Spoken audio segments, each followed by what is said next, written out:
Middle of yet another forever war. Actually, not in the middle of it, far away from it, but here we are. What a week. Bro, all the tweets about how Trump just goes in, assassinates someone, and just doesn't get entangled in a forever war aged like fucking milk pretty quickly. Hey, we're less than a week into this one. If he can pull the chute, cut bait, and get out of there in the next 48 hours, I think we may be. Should we bet on it? No, this one's fucked, dude. I think that's pretty unlikely I do too. at this point. Yeah, what a week. Oh, I mean, if you watch the 1031 timestamp recap episode, you know that I was in Key West earlier this week. So I was on vacation, enjoying some time in the sun, away from the cold weather here in the Northeast, and then wake up in the middle of Friday into Saturday night to a bunch of notifications we just bombed Iran. Not great. No, you knew before you went, right? No, it happened like Friday into Saturday from what I recall. I mean, there was obviously the buildup over the last couple of weeks, but No, it definitely didn't. When did we kill when did they kill the Ayatollah? First, it said February 28th. Yes, that's Friday. Oh wow. Or no, Saturday. Okay. Early Saturday morning. Oh right, because they waited till after RHR was over. Yes. The market's closed. People Market's shouldn't closed. have. If you're an enemy of the United States, if you're an enemy of Donald Trump, you shouldn't have meetings when markets are closed. You should just do not congregate together.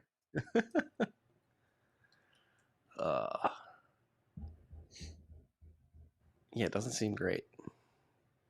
Right. It was what happened. What happened before that was the Mexican cartel stuff. Mm-hmm. That's when we were talking about you. We were in a private group chat, and you were like, "I'm going to Florida. Like, what? All this chaos is going on, and then Middle East war starts as well." Yeah, well, that's the thing. We went on this trip. This is the first time away from our boys. We went to go celebrate the birthdays of my in-laws, and it was adults only. So I left the boys with my mom, brother, sister, and my brother's girlfriend. So it was 4-on-3. So they were well equipped. But World War III popping off, you're halfway across the country, and you're like, "Am I going to get back?" Everybody's talking about the 3:33 a.m. Purim blood moon. Things are going to pop off, and the apocalypse is coming. And you just have thoughts running through your mind, like, "What the hell is going on?" No, what's the deal with that? I mean, I saw you talking about that. I mean, you're like my specialist on that front. The Purim blood moon. Apparently, Trump was born during like a solar eclipse. So was Bibi Netanyahu, and so was the Ayatollah. So you had like all the astrologists. Like this is a significant event, and then you have Purim going on. What about? Which is a celebration. Ramadan. The Ramadan is going on. It was the 11th day of the 9th month of the Muslim calendar as well. There's a lot of symbolism going on. Not great. I don't think the U.S. I see. Yeah, go on. Sorry. Yeah, but the war is horrible.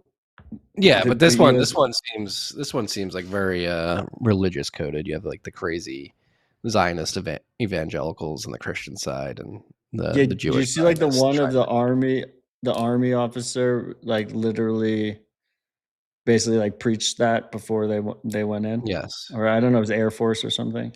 No, I mean there are reports of platoon sergeants saying that this is a holy war. We're doing this for Donald Trump and Jesus Christ. It's a shit show, dude. And then they're clearly doing it for Israel. Rubio said the quiet part out loud. Yeah. And like particularly this crazy Orthodox religious sect within Israel that wants to destroy the third temple and think they're going to bring about the second Messiah or whatever, which I don't think is going to happen. As a Catholic, the Messiah already came. Does make you wonder how bad the Epstein blackmail is that the Israelis have on That as Trump. well. That as well. That as well. I see Matt Coate in the YouTube live stream asking if the Primal live stream works on web. It does. You have to be following the RHR account, primal.net/RHR. Hey, guess what though? Guess what? Bitcoin pumped a little bit this week. Okay, you got to count on your silver lining. I'm kidding. I named the episode "Safety and Sats." I mean, we'll look, get into. There's a lot of, I don't know. I don't know how much we can prescribe to this in terms of Bitcoin's slight upward movement after a lot of downward movement, but there's a lot of filthy rich people that decided to live in the Middle East, and if you end up in a war zone, Bitcoin is the single best thing to own if you need to move and get the hell out of Dodge. Whether that is actually a cause for some of the buy pressure or not, I do think it's the reality. It is the truth. You know, if you're trying to move large amounts of money in times of chaos, there's Bitcoin, and then there's basically nothing else.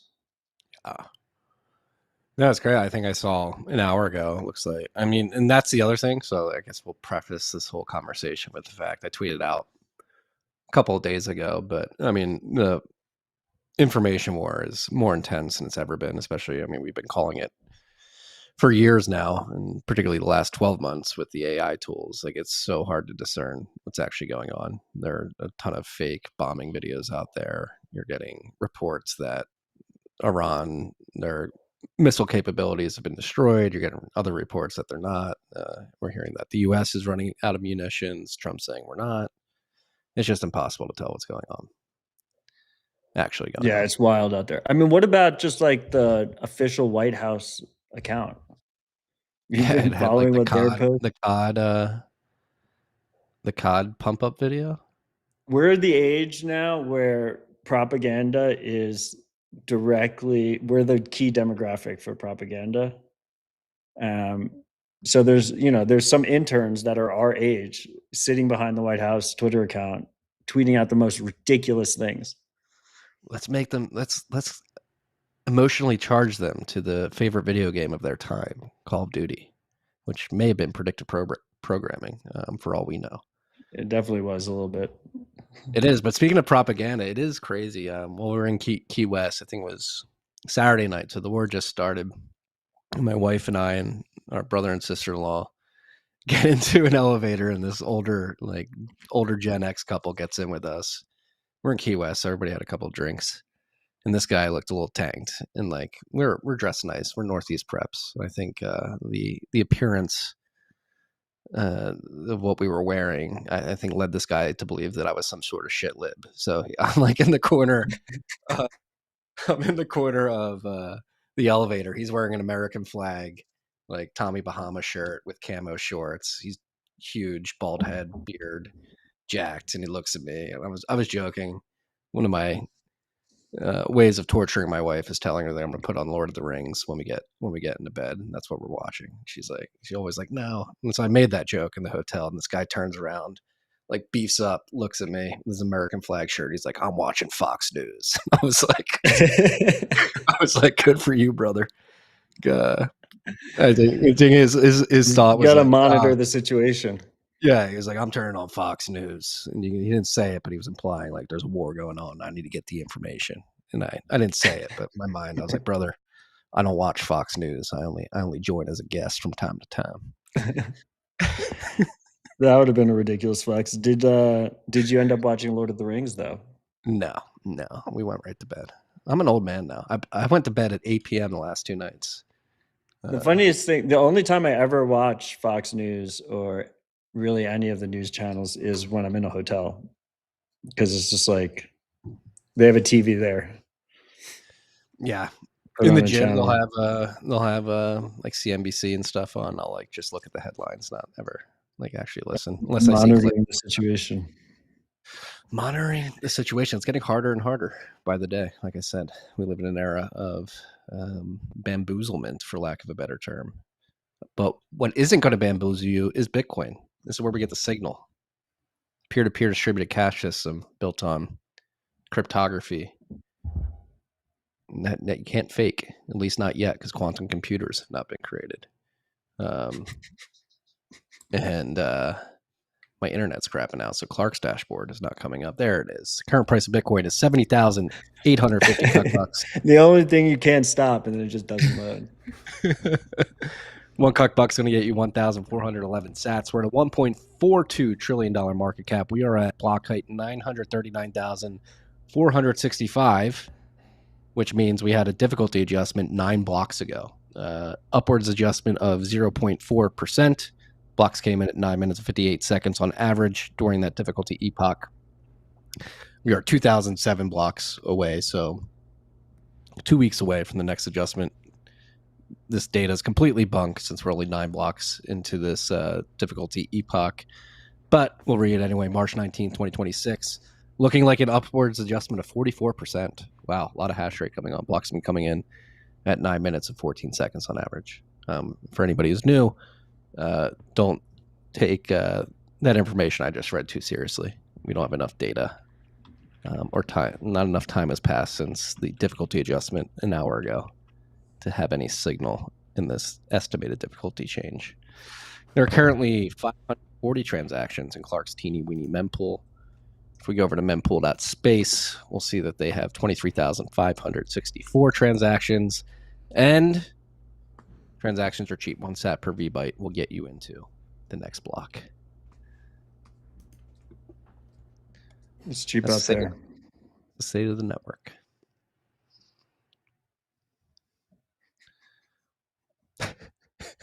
I see what you're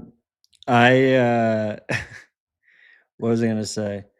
A crazy part, I mean, let's just jump into the list, but we were already, I guess it was inevitable that we'd start with the war.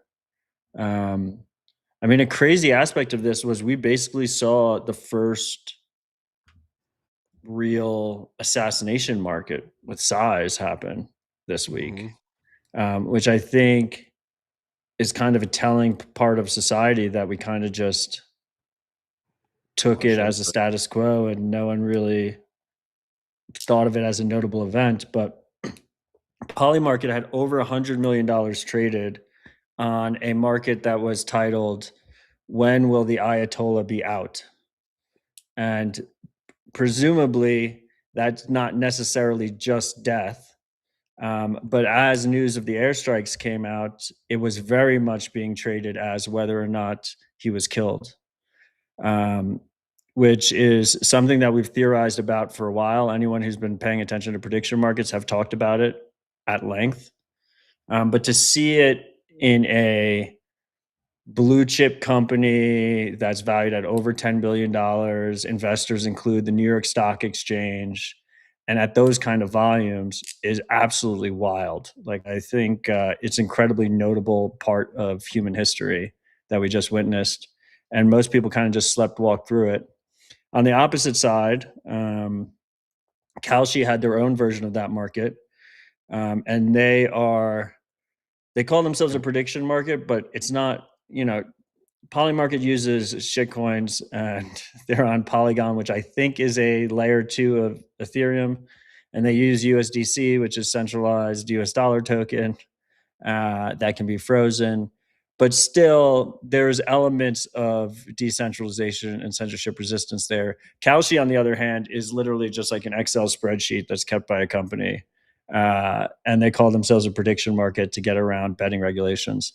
So it's very much a different ballgame than Polymarket. And they didn't pay out. They didn't pay out on death. They had this convoluted way of judging the market from before the death was known. Well, I think they changed. But Polymarket just straight up.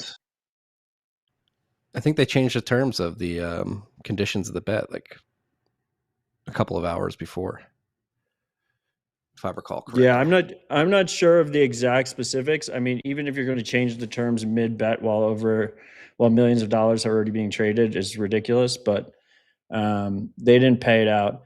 And also on the same note, there's basically still there's another assassination market up. I have it in the link. Who will be the next supreme leader of Iran is up on Polymarket right now. And basically all these guys just keep getting killed. It's like people are literally betting on who's not getting killed. Who's Logan. laughing? Is that Logan? Is that Logan? Why are you Why is- laughing, Logan? Why is my mic on? Control yourself, bro. Now we know what you're really like behind the scenes. You laugh at us. This is Wild. But I mean, this is pretty crazy to me that this market is up right now. Well, And I just feel like very few people are talking about it. You sent me the other one too, like the nuclear strike. Oh, they took that one down. They had they? one that was, will a nuke be dropped before the end of the year? And their carve out for that, they're playing on thin ice because it's still very centralized, even though it's on chain and like they have a separate Oracle system and stuff. It's still obviously very centralized. I mean, during the Biden administration, the Polymarket founder had his apartment raided. Right? Your life can be made miserable for these things. And their carve out for that was it includes nuke tests. Like if it's just if a bomb gets dropped, it wasn't necessarily does someone get nuked. But yeah, I mean, I think that was poor form and bad taste at the very least that they had that market up. So they removed it. But yeah, just wild times. I think it's something that people should be paying attention to. Obviously, there's a lot of talk about insider trading with these things. I mean, like if you know a nuke's going to be dropped, you can bet on it ahead of time. If you know the Ayatollah is going to be hit, you can bet on it ahead of time. I will once again repeat to people that that's exactly how prediction markets are supposed to work. If you're trading prediction markets, it benefits insiders. But if you're watching prediction markets, it actually benefits outsiders. And that's where the value to society comes from, not actually trading the markets. It's you're providing an incentive to insiders to tell people what is going to happen before you know it's going to happen. And also, while things are happening, you have a better truth signal because people will actually put money on the line on the outcome that they expect to happen. So insiders benefit from the trading, and outsiders benefit from actually tracking the prediction markets. And I created a bot. For instance, I created a bot on Nostr. My agent, my soulless robot slave, ingests all the poly markets, and so he's formulating news based on trends that he's seeing and movements he's seeing in the markets live real time. And that's just one example of the insight you can get as an outsider from these things. Yeah. So I've got a request and a comment. I'll do the request first, Logan. Will you look for end of year oil price markets on Polymarket right now? And then a comment. As you're describing that, it made me think of, and I don't have the answer to this, I just wonder, I think we've seen a pre-prediction market social phenomena, particularly in sporting events, that makes me question how it changes social dynamics, which is people that'll bet on somebody streaking during a game, during the Super Bowl or something like that, and then they'll go to the game and streak themselves. Like that. Well, that's the other piece, right? That Yeah. we've talked about, right? Which is it incentivizes the opposite of whatever outcome's most likely. So if 90% of the money is on someone not streaking, it incentivizes streaking. It's a little bit counterintuitive in people's minds. And that's where like the nuke stuff and the assassination markets are become very questionable, because if it's 90, if it says if the market is like 90% a nuke won't be dropped, then North Korea can drop a nuke and make a bunch of money on dropping it. Now maybe that's not the best example because nukes are very expensive, so the market would have to be very liquid. But you can see how that would play out on smaller markets with things that don't cost as much to make happen. Yeah. I see some commentary on my chains that I've been wearing for a long time now. These are Madex chains, one of the best Bitcoin artists. You can find them at madex.art. Love that dude. He's a good friend. He's a great artist, and I wear one for each of my sons. Just to let you know. Yeah. Now, look, and pull up the oil markets and describe them to us because I can't read that. My old age, my eyes are going. You can turn your mic back on. He unplugged it now. I'm trying to find a way to summarize this. Yeah, how's this working? I don't know how this even works. I don't use Polymarket. So these ones are they're a little bit hard to digest from their interface because they have so many different outcomes. But if you scroll down, you can see the one that's most likely. End of June is 80% likely that crude oil will be above $56. So you can think of that as a floor. Market is for above. What is the price going to be above? So Poly is saying, but then you also let me look at the volume. The volume is nothing. It's $105, 11,000. It's like, this is a completely worthless market. Okay. Worthless market. There's like one trader that's in there. You need to keep, so what I do with my agent, for instance, Polymarket could use a lot of work on their interface, but all the markets are on chain and the API is very good. So what my agent does is he's tracking top volume markets and then tracking their change over time, right? It's not just where you see a lot of the interesting insights. It's when you see movements in the large markets, right? Something moves from 60% to 75%. There could be something there. If that makes sense. Yeah. So this has no signal. I was bringing it up because I don't think markets are starting to react now. But look, you can pull up the screenshot of the WTI price. I put in currently at like $79.52, approaching 80. And I think, I mean, we mentioned it at the beginning. Why did the Bitcoin price go up? I think we don't know exactly why. But I think one of the things I wrote about and talked about earlier this week, that could be a reason why, is number one, maybe Bitcoin snuffed out this geopolitical risk early, was acting as a liquidity alarm bell.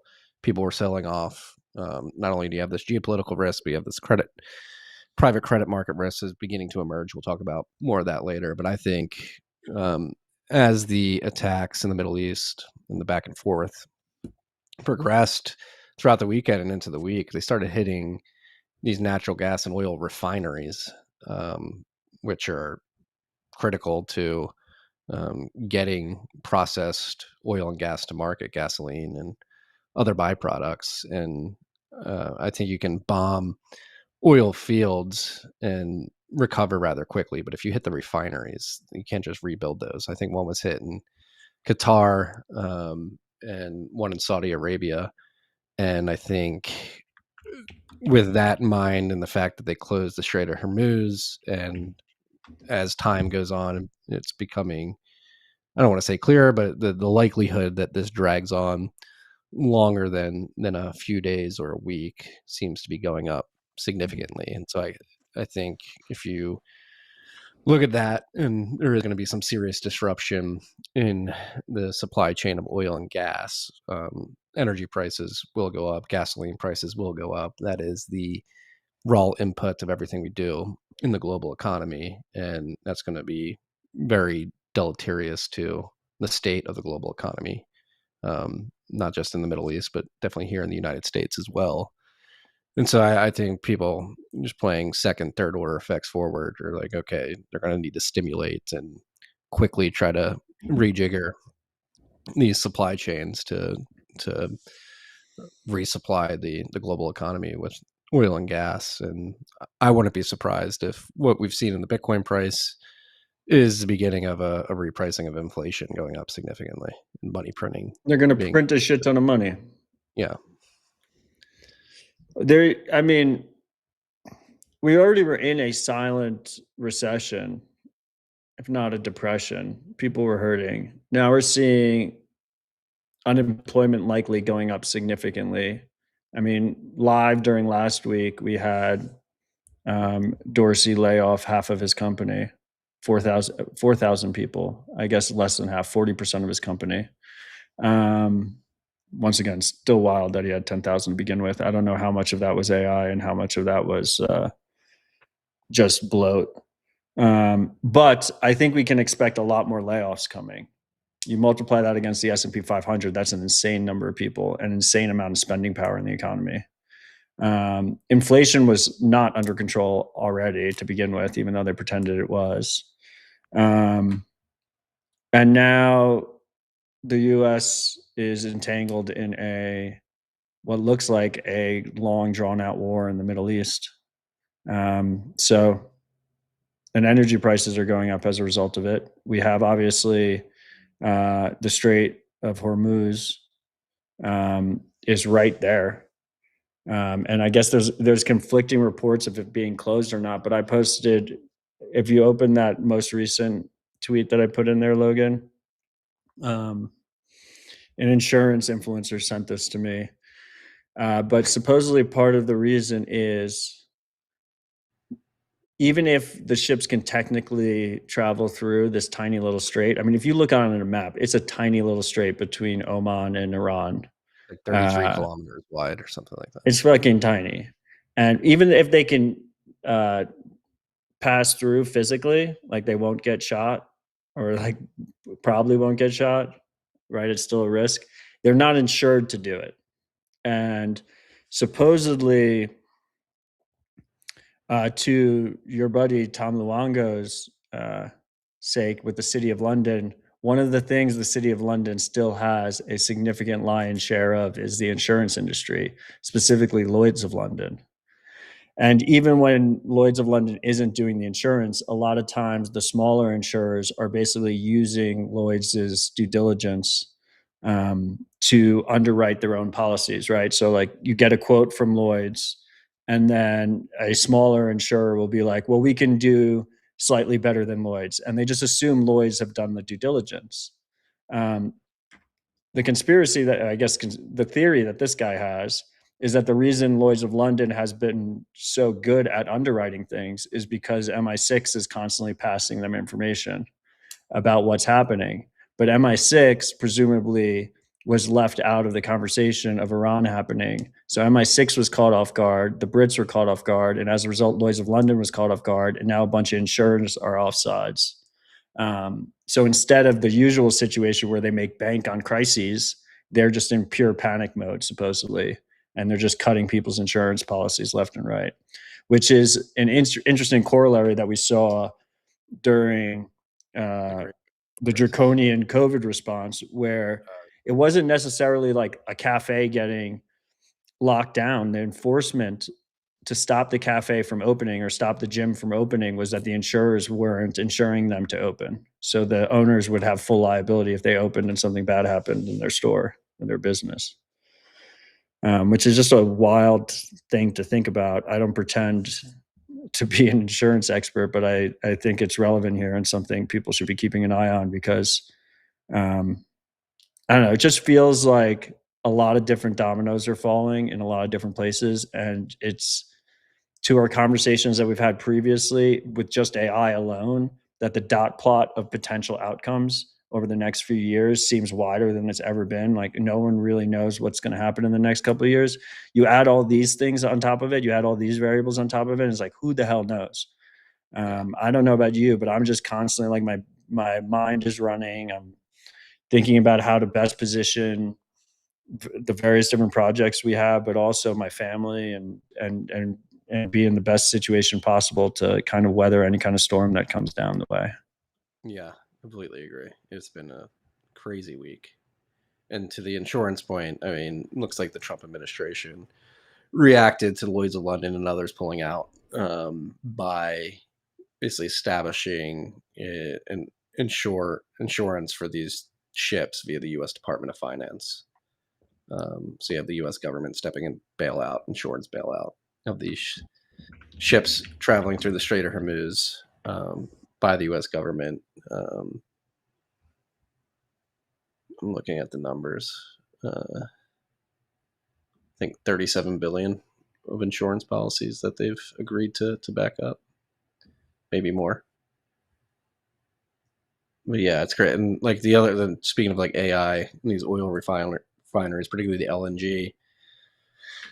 I mean, I was watching an analysis by a commodities trader an hour ago. He's basically saying Europe's low in LNG, South Korea's low in LNG, and it's restocking season. And the LNG refinery that got hit in Qatar and that is shut down, and that they're signaling will be shut down for months, supplies like 20% of the world's LNG, particularly in that part of the world, China being one of those benefactors. And another add-on, bring AI into it, Matt Pines, UAP and Bitcoin extraordinaire, he's tweeting out that one of the byproducts of LNG refinery operations is helium, which is an integral part of wafer development for these AI chips, and something like 80% or something like 30% of the helium byproduct used for wafer development was coming out of that LNG facility too. And so you, to your point, cascading domino effects across many markets at the same time. I don't think. Yeah, I mean, yeah, go on. I don't think the market's ever acting correctly to this. Like, I think oil should be way higher. I think the markets seem very confused. Yeah. I think at first there were a lot of takes that thought this was just a quick assassination job and then it was going to be over. I think Iran is putting up way more of a fight than Trump or any of his people expected. I don't think they expected what has happened since they attacked them. And I think markets are also quite confused about it. And then I think there's a there's weird situation where you have an inflating currency. You don't really have many places to go.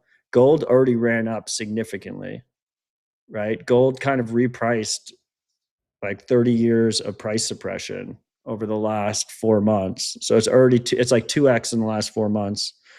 So you don't have many places to go.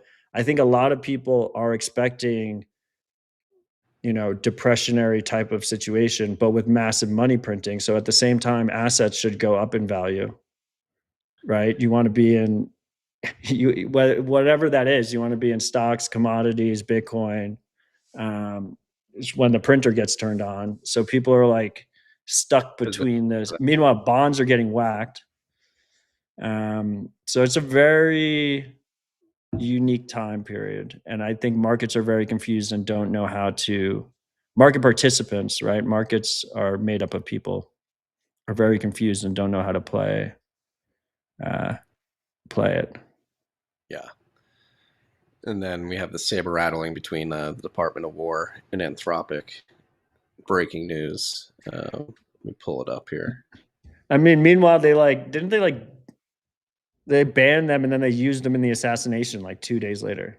Well, now they're banned again. Breaking. The Pentagon has formally notified Anthropic that the company and its technology have been designated as a potential risk to the U.S. supply chain, raising concerns within the Pentagon about the security and integrity of systems connected to critical national infrastructure. They're just going to try and nationalize all this stuff. 100%. Always we're going to. And you do have to wonder how much of it is talk and how much of it is reality behind the scenes. I mean, we know OpenAI is working with them. We know Elon's definitely working with them. I mean, he's clearly. Did you see Palantir is like designed to work with them. There was reports that they have these drones. Iran has these drones, these Shahed drones that are relatively cheap, and they've been using them a lot. And they sell them to Russia, and then Russia uses them in Ukraine. And it's weird, right? You call them kamikaze drones. Like, is it a kamikaze drone, or is it just a different type of cruise missile that's much cheaper? It's kind of a blurred line when you have a kamikaze drone. But it's designed to be relatively cheap, and you pre-target it, and then you send it to its target. And as a result, because it's so cheap, you can send a lot of them. Because it's pre-targeted, you can't jam them. And if you wanted to shoot them down, it's going to cost you a lot of money to shoot them down. And so they've been very effective. And supposedly the U.S. government in a blitz over the last year or so, reproduce them and have their own version that's even cheaper. And theirs have basically a Starlink dish on the back of it, right? And so as a result, they can have them communicate with each other and reposition them over time instead of just setting GPS coordinates and sending them off on their way, right? Like setting like pre-inertial targets and sending them on their way. And then you can't change them after the fact. But the US ones you can change after the fact and they're cheaper. And so people were reporting on it on X, and Elon went in there and he's like, oh, that's not Starlink. That's Star Shield, which is the same exact technology with my satellites, but managed by the US government. Starlink does not work with military. And it's like, okay, like that's a complete fucking technicality. And for all intents and purposes, it's the same thing. Yeah. Do you think this is all to cover up the Epstein files? Yeah, that too, yes, 100%. I mean, meanwhile, while all this is happening, like the Clintons are testifying. Trump is definitely, and all of his people are like all throughout the files as well. Hillary got asked about Frazzle Drip, which was Did you see Clinton? Clinton was like nostalgia Googling looking through the files and the photos. Yeah. And then the lawyer tried to take it away from him, and then he was like, no, let me see it. And he's like pointing and smiling and stuff. And then they asked him, they were like, are you friends with Ghislaine? And he's like, well, not really. I was closer with the Rothschilds who were friends with her. It's like, okay, that's maybe worse. But yeah, I think a lot of it is for distraction on the Epstein stuff. And I think specifically, it wasn't supposed to be a long entangled war. I think he thought he could get like an easy quote unquote win. That would be a distraction and move the news cycle along. And, well, that's not going to work, brother. That's not going to work. President Trump. I mean, another thing, like, did you see yesterday they voted in the House? What did they vote for? They voted 357 to 65 to kill an effort to release congressional sexual misconduct records. So it's like, I think Kristi Noem and I forget who put it up there, but Tim Burchett, I think Babbert and a couple others are like, hey, there's a ton of sexual misconduct going on the Hill. I think the American people should know. And they voted it down. 357 to 65. And then yesterday, declassified CIA docs confirm a theory that we've been talking about for years on the show, which is that the U.S. created Lyme disease in a lab. I believe that one. That's real. I mean, declassified docs confirmed it. They were literally. Oh, they confirmed it? Yeah. On the little island up there, right? Plum Island, yeah. Yeah. I see Mav21 zapped us 21,000 sats. Thank you, sir, for your support. The other one they definitely created too, the PETA one, the one that makes you allergic to meat.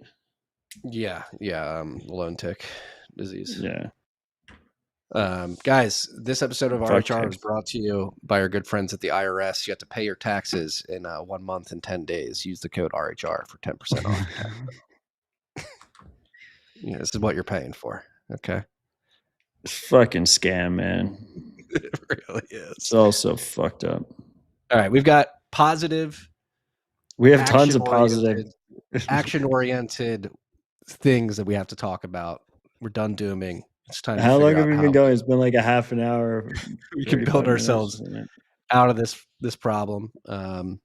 This one really isn't action-oriented.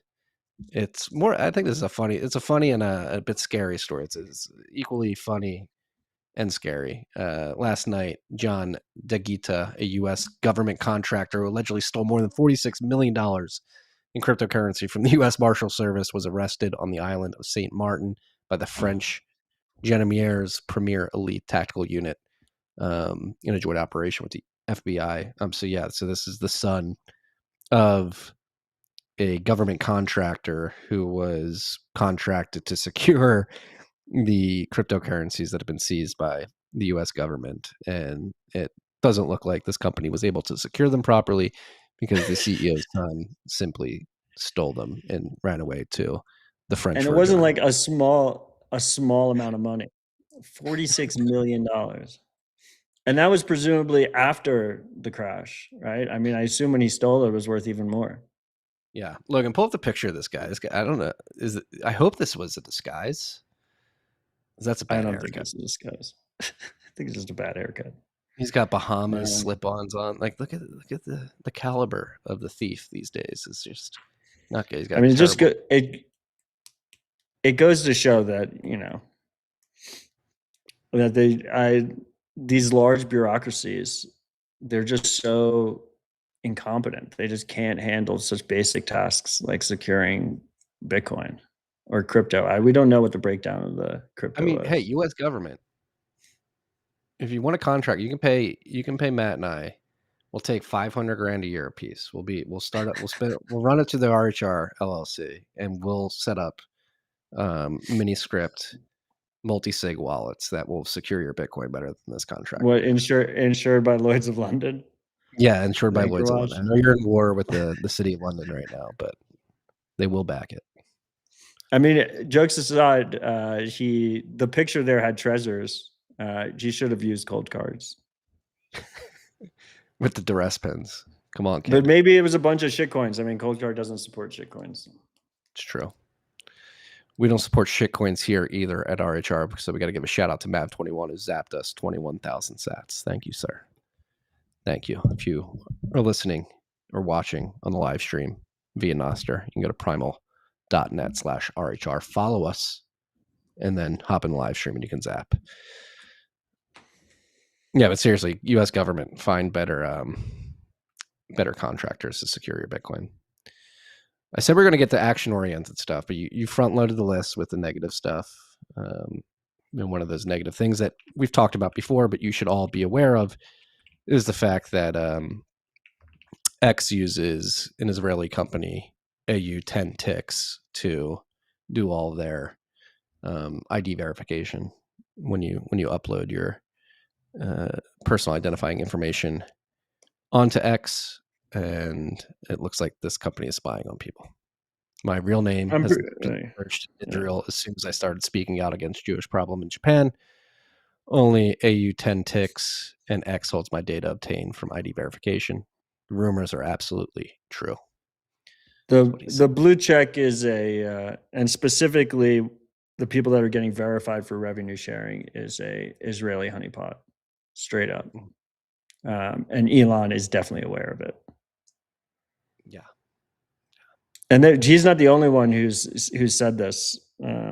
Multiple NIMs that the only way that they would know their name was if that verification information was getting out there. Have seen their real names and personal information searched for as a result of them posting against Israelis. Yeah. No, I mean, and then you have, just the Google trend search chart had me think. What happened in Austin over the weekend was absolutely terrible, and it hits close to home because I've been to that bar Buford's a few times, not too far from where I lived and where Bitcoin Park Austin is, actually right down the street from Bitcoin Park Austin. But that's the other thing, like it's like the main block, right? Yeah, 6th Street, West 6th Street. Like the main party block. That guy's main name. nightlife park. That guy's name, if you search Google Trends, like in Israel, like it was searched like a week or two before he went and shot that too. So that's the other thing you have to be aware of: fog of war, false flag attacks. Be aware, freaks. Be aware. All right, are we going to positive news? Yes, Graphene OS partners with Motorola for privacy. This is awesome. Focus phone. Yeah, so for the longest time, to the naive external observer, it seemed weird, but the way to use the best and de-Googled privacy-focused Android OS, Graphene, was with Google phones, specifically Pixel phones. And that's because Google made a point of allowing external developers such as Graphene to not just flash new software on. A lot of the phone manufacturers allow you to flash new software on, but then relock the bootloader so that they're secure and you can't just overwrite the OS a malicious actor can't just overwrite the OS by plugging into the USB port. So you need to be able to both unlock the bootloader, which a lot of phone manufacturers allow, and then relock it after you install the new OS. And so they historically have been Pixel only in terms of their support. Google had telegraphed recently, like in the last 6-8 months, that they were going to stop allowing that practice, or they were at least considering not allowing that practice. I don't know how concrete it is. And so the Graphene team has been looking for alternatives. A lot of people wanted them to make their own phone. Everyone who tries to make their own phone gets fucking crushed. We've seen like Purism try and do it. There's been a bunch of different companies that have tried to do it. It's very hard to make hardware. It's very expensive. You end up in borderline scam pre-order situations where you get your phone like 3 years later. It has horrible specs. The whole thing becomes like a massive disaster. So I'm very glad that Graphene decided not to go that route. This was basically, I'm paraphrasing, but what they said as well about why they didn't want to go that route. So instead, they're partnering with Motorola, which is owned by Lenovo now. So there is a little bit of irony there that it's kind of a CCP operation. But if it's done right, you shouldn't have to trust the hardware too much. And I think it's a great partnership. I think Motorola continues to make really good hardware. They have a lot of great Android phone options. And if they work closely with Graphene, it could actually be a even more aligned experience than what we saw with Pixel devices already. So I think anyone who uses Graphene or is excited about privacy and freedom focused mobile experiences should be very excited about this news. This is a big win. Yeah, and I think just by partnering with Motorola and getting more distribution, like you could see the rapid improvement of Graphene OS, just getting it into more hands. Because let's be honest, the process of flashing it onto a Pixel, I've done it before. It's not fun. It's not straightforward. So if you can get it out of the box, get it into more hands, get more feedback, get more energy around it, that could become it probably or maybe not feature comparable to something like iOS, but become a very solid option on the market. To be clear, they've made it a lot easier to flash Graphene. You can even do it from another phone now, which is pretty cool. But yeah, I agree. If nobody wants to do, yeah, you could definitely make it easier. I see someone in the live chat was letting us know that Primal is having issues showing Zaps, and this is the beauty of open protocols. Nostr streaming spec is an open spec, so you can view the stream and interact with it on many different apps. And one of them, web-based, is Zapstream, zap.stream. And so, yeah, there are a ton of Zaps here. Are you going to read them out, Marty? Yeah, we got Soap Miner coming in with 21,000 sats. This whole World War III is a big psyop. Be careful out there, freaks. Cosine, fog of war, information war. Be careful out there. The biggest Bitcoin conference, this is from Bitcoin is for Everyone, Zap 21,031 sats. The biggest Bitcoin conference in the Pacific Northwest, Bitcoin is for Everyone, is set for May 22nd and 23rd at Revolution Hall in Portland, Oregon. Ticket sales are live at bitcoinisforeveryone.com. Use promo code Nostr Insider for 21% off. Can we get an RHR promo code? Yeah, come on. You don't have to give us a cut. Just the people expect to be able to just put RHR in. Yeah, they've been conditioned. Northwest Arkansas Bitcoin zapped 21,479 sats. Go to your local meetup. Great advice there from Northwest Arkansas Bitcoin. And then last but not least, Bitcoin is for Everyone zapped twice because they probably thought we missed the original one. 21,621 sats. Same message. The biggest Bitcoin conference in the Pacific Northwest. Bitcoin is for Everyone is set for May 22nd, 23rd at Revolution Hall in Portland, Oregon. Tickets sales are live at bitcoinisforeveryone.com. Use promo code Nostr Insider for 21% off. You missed a couple. There's a lot of support here. Thank you, freaks. Drew Cattlebike, Ride or Die Freak zapped 21,479 sats. He says Bitcoin is for everyone, even those you oppose. Strongly agree. And then Soap Miner zapped 21,000 sats. Primal is not working right. This is the second zap I've sent. Million needs to do better. Yeah, I'll get on him. There's some exciting news on that front, but we'll have to save that for another episode. But yes, hand up, that's on us. that the Zaps aren't working, and we will troubleshoot and make sure it doesn't happen again. Or the Zaps are working, but the display of the Zaps aren't working. They're being received. You read the Arkansas one? Go Yeah. to your local meetup? Yeah, Okay. go to your local meetup. I think that's all of them now. Thank you, freaks. And by the way, I think there was some confusion, but we read every Zap over 21,000 sats. Sometimes Yes. we'll read ones that are lower. They're particularly juicy, but next up, big news for the RHR, the 1031, the Strike family. Strike is now available in New York, and they also massive. have rolled out their Bitcoin line of credit product, which you've been teasing. Yeah, so there's two big things here. Obviously, New York has been a massive hurdle. The crony capitalists over in New York make it really difficult to serve that state. They have the bit license there. I remember being at the original Lawsky hearings in 2014, somewhere around then, 2015, when they basically just like rammed it down New Yorkers' throats to support the larger companies that were already operating in the space and that can afford to get the bit license. So massive accomplishment for the Strike team to finally be operating there. It was the last of the 50 states. So now officially Strike is available in all 50 states and 95 plus countries. Massive accomplishment. If you're in New York, you now have access to Strike. Huge. I think, a lot of people you talk to still don't realize that Strike is just a fantastic way to buy and sell Bitcoin. The limits are very high. The customer service is great.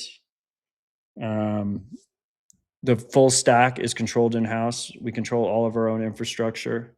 And it's done in a very responsible, robust way. And you can use code RHR to sign up. And when you sign up with code RHR, what do they get? First $500 of trading fees on the house. There you go. And if you DCA with Strike, if you just do auto stack, you have no fees, always, forever. And you can do auto stack, then auto withdraw. Obviously, we like the cold card the best. Auto withdraw to your cold card. Use code RHR with cold card as well. Self custody is the way. Buy real Bitcoin, self custody it. And the stats on Strike are insane in terms of how much Bitcoin is self-custodied and withdrawn off the platform, which is wonderful to see and not a coincidence. It's how the UX is designed. The UX is designed to encourage self-custody, which is exactly what you want to see. The other thing, by the way, I saw some questions about it. Yes, in New York, Lightning is supported as well. And also, the full suite of products should be available in New York in the next month or so. There's a delay after launch in the state before loans and whatnot can be offered there. So that's awesome. All of that is great to see. I think, and then the line of credit product is a new product that has been rolled out in 2 states. Right now, it's, I believe, Massachusetts and Georgia. And that's not for regulatory reasons. That's just for fine tuning the product. So that should probably get rolled out in more locations pretty soon. And the line of credit product is this idea that instead of, so the reason most people, myself included, take out loans on their Bitcoin is because you want to legally avoid cap gains tax. And so you take a loan out on your Bitcoin, you get to keep your Bitcoin, you don't sell it, and as a result, you don't have to pay cap gains tax. Now, if you're taking out a 12-month loan, it can be very burdensome, right? To take out a larger loan than maybe you need and hold it for a year and then deal with refinancing it after a year and carrying it on or paying it off or whatnot. So the line of credit is a separate way of handling that kind of experience that'll be available to users. And that just allows you to have an on-demand credit stream based on your Bitcoin holdings that are on the platform. And so when you combine that with stuff like the bill pay feature where you can pay off your credit card bills, if you combine that with the direct deposits of your paycheck, you can start to see where it compounds and gets really powerful, where you can have it automatically effectively take out a small line of credit to pay off your credit card bill, so that you don't get hit with cap gains and that you're ending up with more Bitcoin. As always, borrow responsibly, be conservative about it. Always assume an 80% drawdown. And I thought it was really cool. Jack actually vibed a dashboard where you can input all the different numbers, how much money you make, what are your expenses, how much do you expect to borrow, what do you think Bitcoin's growth rate will be, what do you think the max downturn will be, and you can move all the sliders, change it. It all happens locally in your browser. Nothing gets sent up to the cloud or anything. And then you can make more educated decisions on how you want to use these products. But I'm just continuously impressed by the Strike team. They ship. They're constantly thinking about making the best product for their users. As the largest investor, 1031, we're very involved with Strike. So if you have any feedback, concerns, whatnot, feel free to reach out to me. I'm happy to first of all feedback is appreciated. And then if you have any issues, I'm always happy to help out. And my best contact information is on my website, odell.xyz. Incredible products, good to say. This episode RHR sponsored by Strike as well, but co-sign everything there. The speed at which they ship, the types of products as a Bitcoiner that they're bringing to market. I mean, this line of credit is massive. Somebody has just bought a house and is doing a bunch of remodeling and stuff like that. It's incredibly timely for me specifically. And then like iterating on the go. I think that's Jack's mentality. I think he's talked about this many times. And one thing I like is, hey, it may not be perfect out of the gate, but we want to get these products in people's hands as quickly as possible and then iterate as we get feedback. And so to Matt's point, if you have feedback, if you're playing with these new products as they're being released, provide the feedback. More feedback, the better. We're going to win. We're going to win. It was a gloomy start, but we're getting more bullish as the list goes on. Another bullish story. Bitwise donates $232,000 to Bitcoin open source. 233,000. 233,000. You had to be 233. Couldn't bump it up to 234 or down to 232. They had to add the 33 in there, right? Come on, we're talking. You just wanted the palindrome. Bitwise deserves a shit ton of fucking credit for following through on this commitment. There's just like there are not many companies out there that are actively supporting the open source developers that make this movement possible in the first place. Bitwise's commitment specifically is one of the cooler commitments because it's indexed to their profits. So it's 10% of the profits of the ETF, of their ETF, get donated, and it's split evenly between us, OpenSats, and HRF and Brink, which was by design. It was something that I helped champion in that, you're trying to reduce conflicts of interest in every facet of the whole stack, right? And so Bitwise isn't involved in any of the funding decisions. And then because it's split between multiple orgs, then you're also splitting funding decisions between multiple orgs instead of all in one place. I will say, without naming names, there's been other companies that have made multi-year commitments that have failed to follow through on them. But Bitwise is not one of them, so they do deserve a lot of credit. And they're the only ETF provider that is supporting open source developers right now that I am aware of, which is unfortunate. I was hoping that as those products came out, at least one of the silver linings of paper Bitcoin Wall Street custodial products was going to be more sustainable support for open source. But as it is, huge support, huge thanks to Bitwise. Very grateful. I'm just doing some research here on BlackRock's ETF, generating over $245 million in estimated annual revenue from fees as of late 2025. So that's revenue. Let's just say what do you think their profit margin is on that? Probably kind of small, to be honest. ETF represents the firm's top revenue source. A big surprise can the firm manage buying revenue. Multiply by 1%. What is 1%? $2.5 million in Is revenue. 1%? Yeah. Of profit? It's gotta be way higher than that. Yeah, maybe 2.5%. So what 2.5% is like $6 million. Yeah. $6.5 million. Yeah. I mean, what are their fees on the actual product? 25 They're the bips. highest of all of them, right? 25 bit management fee. Is that revenue number just the management fee? I assume so, So yeah. then it's way higher. So then it's not 1%. Then it's not even, then it's way higher. Then it's like 60, 70% of that. They're probably making like $100 million or something on this thing. Yeah, just trying to do the math. Like they could probably. We can't give $250,000 to open source developers. Yeah. Come on. And just a All right. reminder, I take no money from OpenSats. We run an incredibly lean operation. Our 9-person board is all volunteer based, and all funding decisions require 5 of 9 of us to approve them to help reduce the potential for corruption.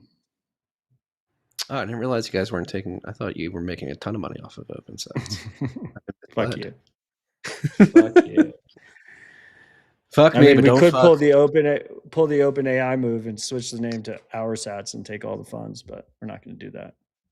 Hey, exit strategy. Think of it.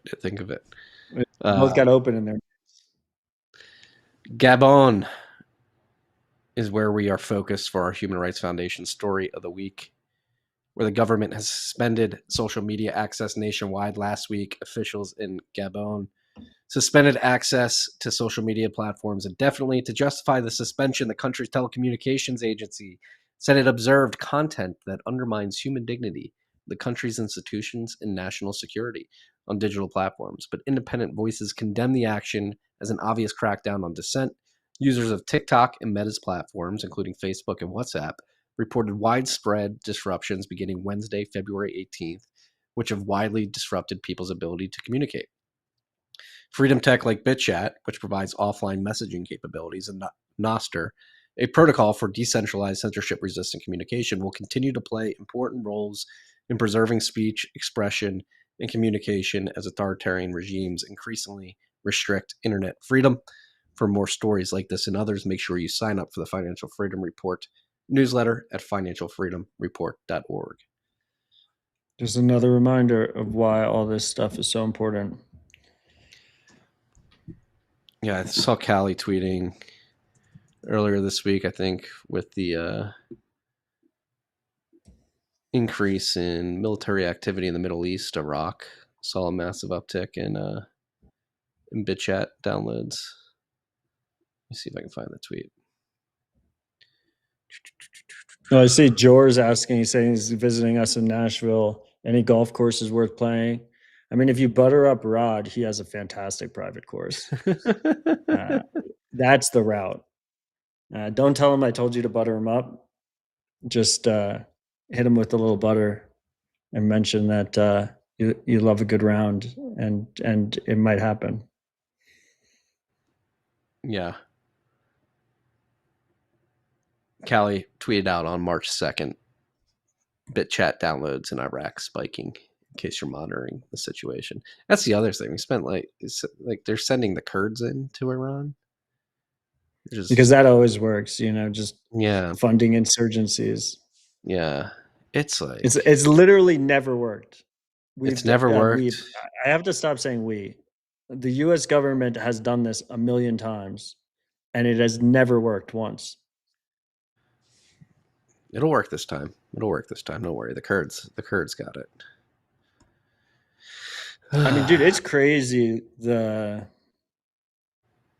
don't know. Just if you're rich and you can choose where to live, don't choose to live in the Middle East.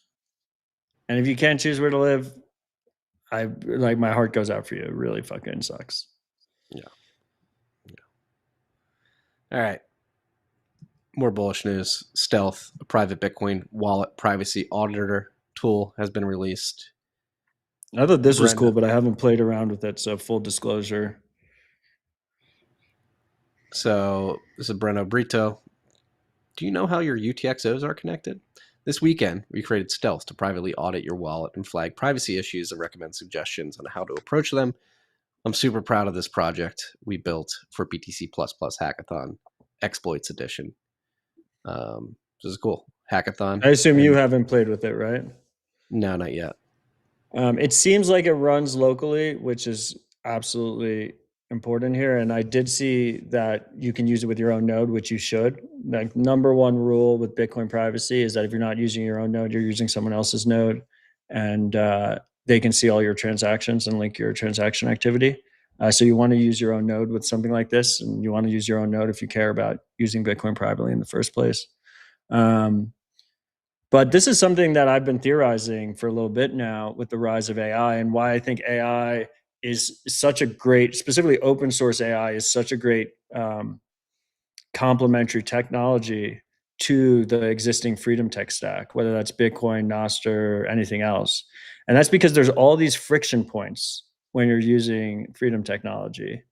And one of the big ones that we've talked about for probably hours and hours and hours across all three of our shows, whether that's RHR, TFTC, or Civil Dispatch, is coin control and deciding which inputs you're going to use in a transaction and if they're linked together. And you always have this warring situation of the more inputs you use, the less outputs you have. So like the less UTXOs you have in your wallet, the cheaper your future transactions are. You pay less in transaction fees, but the worse your privacy is. And there's this balancing act that wallets have had a lot of difficulty automating. Like they can never automate it correctly. But when you start adding AI agents to the mix, then you can do some really interesting things where a lot of this stuff can be automated, or at the very least shown to the user in a very accessible way where they can understand, okay, this will cost me more money, but it's going to give me these privacy gains. This is where I'm exposed. Now I'm going to initiate the transaction. And you can do all of this. The cool part about Bitcoin is you can do all of this without giving access to your funds to the agent. The agent can have your public key and can see all of your funds and can help you with this. But at the end of the day, you could have your keys on something like a cold card. And when the transaction is ready to be signed, you can verify it on your cold device and press the approval button yourself, rather than having the agent do it. If it's small pocket change, I think we'll also see scenarios where agents are handling this stuff. I mean, Marty and I have given our robots access to a decent amount of sats. And in most situations, you'll probably be fine even in that situation. But when you're talking about larger savings amounts, it's really cool that you have the ability to basically just give them view access so they can assist you without actually giving them spend access. Yeah, this will be massive. And if you look at the comments of the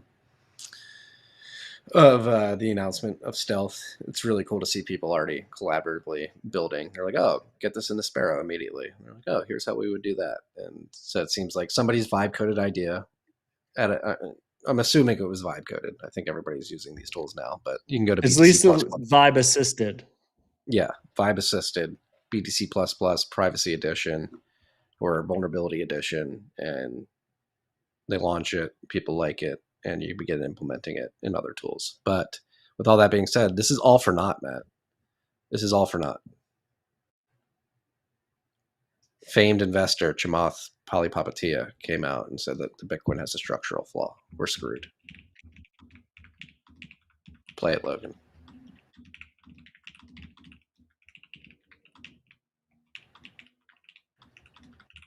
Do we have sound, Logan? I think the reality is that Bitcoin, for the most part at this point, is there's a structural failing in Bitcoin that I think people will need to come and wrap their heads around. The structural failing is that it is not.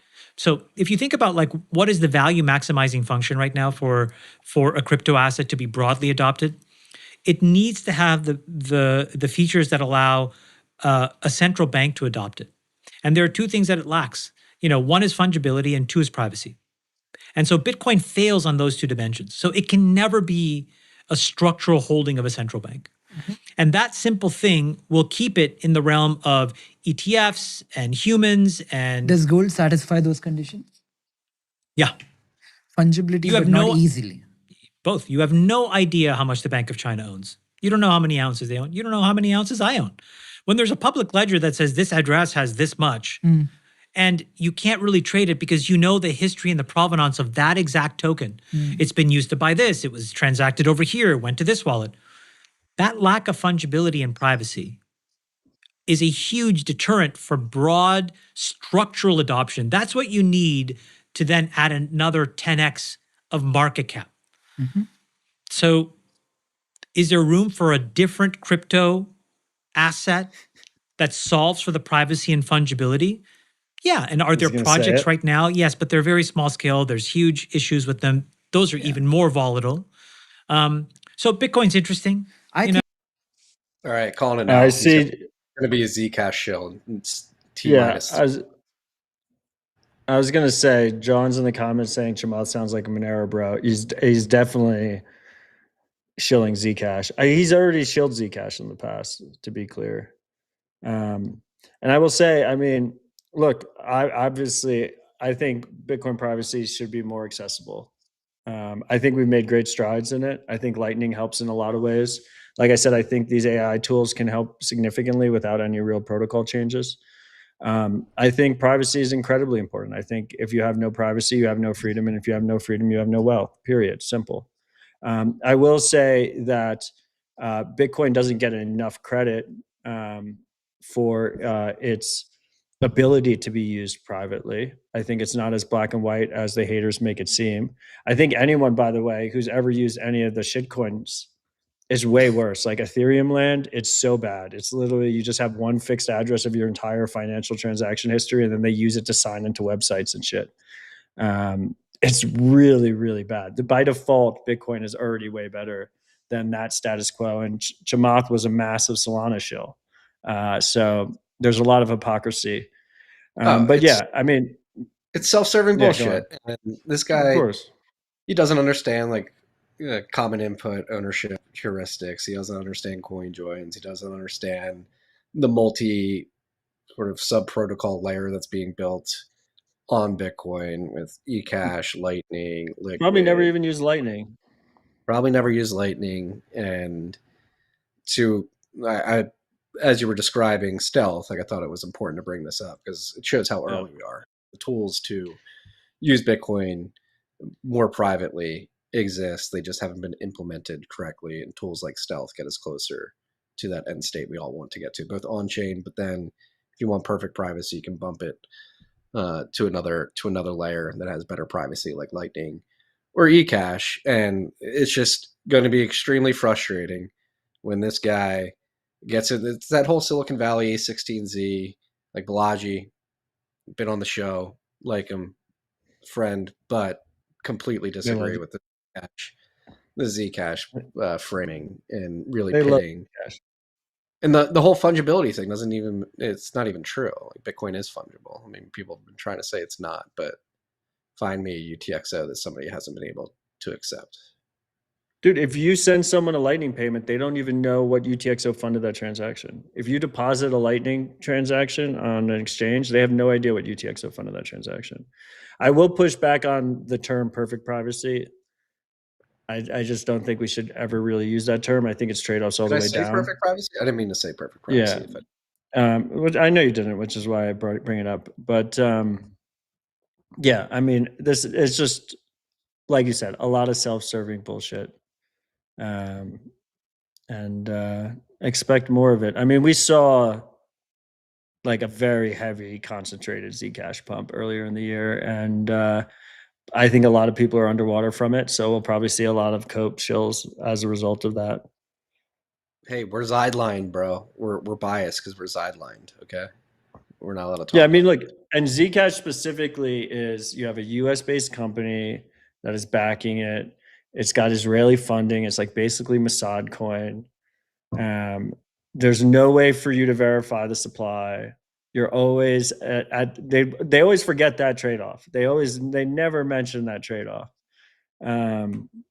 So yeah, like maybe you have some privacy improvements on a very small anonymity set, by the way, because you have way less users than Bitcoin users. But you can just be inflated away and rugged at any time, period, which is a crazy trade-off to make, and one that I don't expect nation states to make, because the whole point of Bitcoin is that it's supposed to be used by people that don't trust other counterparties. It's supposed to be used without counterparty risk. And then last but not least, it's incredibly easy to change because it has such a concentration of ownership and dev management. And regardless of a lot of the debate in Bitcoin, I will say it goes to show that it's very difficult to change Bitcoin. And that is its fundamental value prop. And we've seen that time and time again. I see Jor zapped 22,222 sats. He says, row of ducks, palindrome boost. Thanks to the butter. Cheers. I hope you get a good round in. I do too. And to build on this point, to highlight that Lightning does add a degree of privacy to your Bitcoin spending. Nothing validates that more than Cake Wallet, integrating Lightning and launching it earlier this week. So Lightning is now available for Cake Wallet users. I believe they're using a combination of Spark and Breeze's SDK to bring this to their users. But for those who are unaware, Cake Wallet historically has been highly privacy focused. There's their reason for being is to make it so people can transact with Bitcoin and other cryptocurrencies more privately. And so seeing Lightning added to this, it's a long time coming, but I think they wanted to do it the right way. It's good to see. Yeah, I mean, look, I have disagreements with the Cake team on the amount of shitcoins that they have in the wallet, but obviously you can use the wallet without interacting with any of the shitcoins that they support. And I have spoken to them, and they have a lot of basically tech and user debt there. It's like once you add the shitcoins, it's really hard to remove them because then you just basically rug the user base that is using them. And as a result, they have significantly more users than most of the Bitcoin only wallets. So it's fantastic to see them have first-class Bitcoin support in the wallet. And it really does work quite well. Lightning is great to see, but they also offer silent payments. They offer PayJoin. They're one of the few wallets that offer PayJoin. By the way, on the privacy, yeah, go on. More than 1 million users, I think, or downloads historically. Yeah, they have a lot of users. On the privacy piece, by the way, like I also like maybe it's never going to happen, but I also feel like Liquid never gets enough credit. It's like very easy to peg in and peg out of Liquid. It has confidential transactions. It actually supports all of the bullshit that all the shitcoins support. You know, tokens and everything that like Ethereum and Solana do. If you want to use Tether in a private way, technically speaking, Liquid is the most private way to use Tether. Now, I say technically because they just don't have that many users. So it's like if 100 people are using Tether on Liquid, you're one of 100.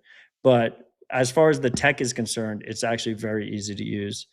And it's kind of a chicken and egg. Like they've never been able to unlock adoption. And then because they don't have much adoption, it's not very ironically liquid. And you don't have a big anonymity set. They have very limited hardware wallet support. I think the only hardware wallet that supports it is the Jade. And look, I might get shit for it, but I don't think anyone should be using a Jade hardware wallet. It's just like not a good wallet. You just use it in your hands. There's better options out there. And most people that are recommending it is because they're sponsored. It's like it's the reality of the situation. By the way, while we're here, I have Francis Mars on Nostr. I believe one of the co-founders of ChainDuel. His co-founder is a friend of mine. I'm misplacing it, Pedro. I love their team. I think ChainDuel is awesome. It's a really fun game where you use sats and you can win sats and you play PvP against other people. Supposedly, I mentioned a few weeks ago, maybe even longer, maybe a couple months ago, I mentioned that they got hacked. I'm just going to read what he said because he said I need to correct the record. And I definitely didn't mean to misspeak on this front for what it's worth. He said, you mentioned that vibe coding can lead to loss of funds and mentioned the ChainDuel hack as an example of how vibe coding led to a real hack, but that wasn't the case. There wasn't any component associated with ChainDuel that was vibe coded, and the hack wasn't related to the game. It was caused by AlbiHub being enabled on my Umbrel without the installation being finished, which allows anyone full access without authentication. The timing was suspicious as it was on a day we released PubPay Live and sent an article I wrote about it to my contact list, and 1 hour later, my node was breached. Obviously, it fucking sucks that they got hacked. I'm sorry if I misspoke. I think we might have had a separate vibe coding thing that we were talking about.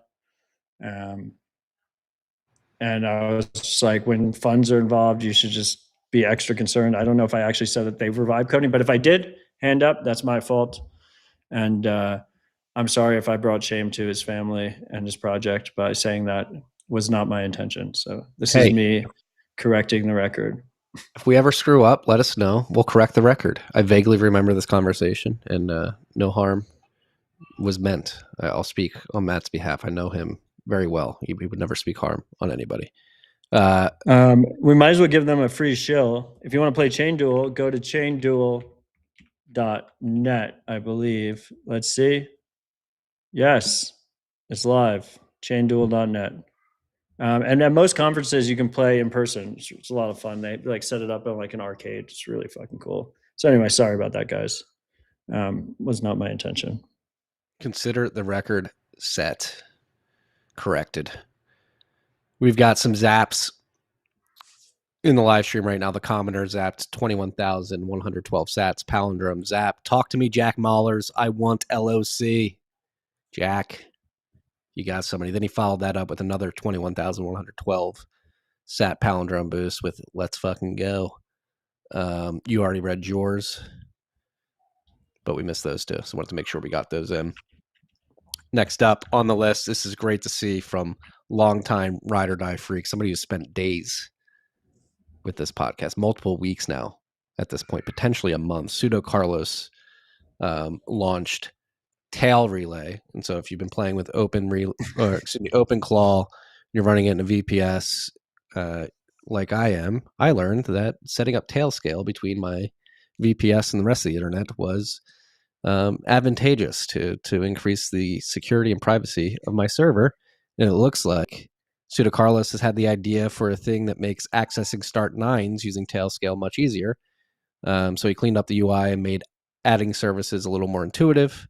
He wants to build on this and add tutorials for more complicated setups like Core Lightning on Zeus or allowing Tail Relay to act as a middle proxy. Check it out. There's a base image and a Start OS version 0.3.5.1 compatible package. You can get the latter here. Links to his GitHub page, but no, it's cool to see. Carlos wants Ride or Die Freak wants everyone to know: do not be reckless with it. He's actually looking for feedback more than anything. The story of this, by the way, is he messaged me on Signal asking for feedback. He's like, "Look at this cool thing I built. Can you give it a look and give me feedback?" And I just immediately pressed retweet on Nostr, and he's like, "What the fuck, dude?" I was like, "Well, now you're going to get plenty of feedback."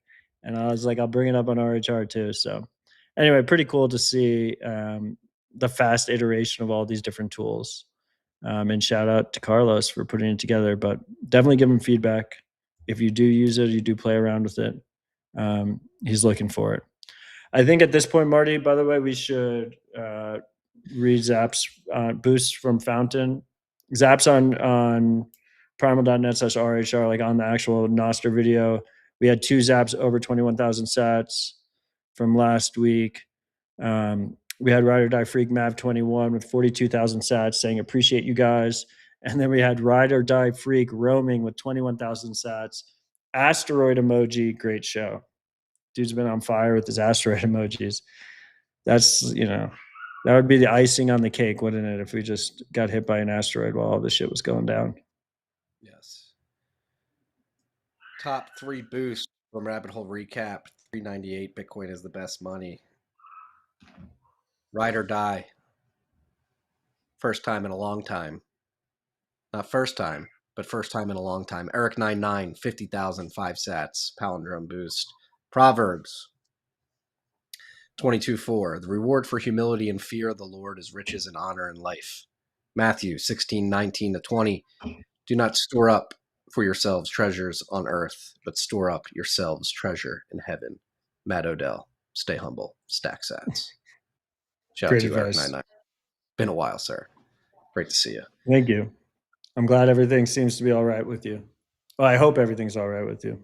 Thank you for the support. 96 Eclipse, 21,012 sats, palindrome boost. Repping the Fountain Freaks. Great rep as always. Thank you. Thank you, 96 Eclipse. And then, third and final Thank you, boost from sir. Abertal Reach. 398, 21,012 sats. Palindrome boost from Eric99 again. Hit us with 71,007 sats. In total, 1 John 2:16, for everything in the world, the lust of the flesh, the lust of the eyes, and the pride of life comes not from the Father, but from the world. Thank you, Eric. Thank you, sir. Great advice. Great verses there, sir. Moving on to updates. Yakihone is out with a new update with scheduled notes, packs discovering and smarter features, which are now live. Rolling out a new update for Yakihone across web and mobile with a strong focus on creator workflows, discovery, and everyday usability. The release introduces starter packs and media packs that are NIP 51 compatible, improves onboarding, and adds one of the most requested features by users, which is scheduled notes. So if you're running a media company and you're posting on Nostr and you like to schedule things, or an individual, you can now do that via Yakihone. Great feature. Yeah, these guys are some of the unsung heroes of Nostr. They built a great app, great product. Check it out, Yakihone. They're multi-platform. They're on iOS, Android, web. Love to see it. They just keep shipping. We'll link to that in the show notes. Next up, we've got Wisp, a new Android Nostr client, which is in beta. That's WISK. I like this name. It's Wisp, not Whisk. You have it as Whisk in the show notes. Or nope, I just misread it. It's Wisp, WISP. I was going to say my bot made the title, so it was more likely you got it wrong than he did. It's on early access beta exclusively on Zaps Store. The goal of Wisp is to be fast, simple, and most importantly, it should just work. It uses relays intelligently, so you don't have to. I designed it to be my daily driver and to make Nostr more fun than frustrating. Some core features to call out: beautiful, minimal, lightning fast UX built in NWC Nostr Wallet Connect wallet, Zap sounds and animations, a GIF keyboard, inbox/outbox model, and so much more. So go try this out. Yeah. Shout out to UTXO, the webmaster. I mean, UTXO is a good friend, a ride or die freak. Absolutely love this app. It's he built it relatively quickly too, which is really cool to see.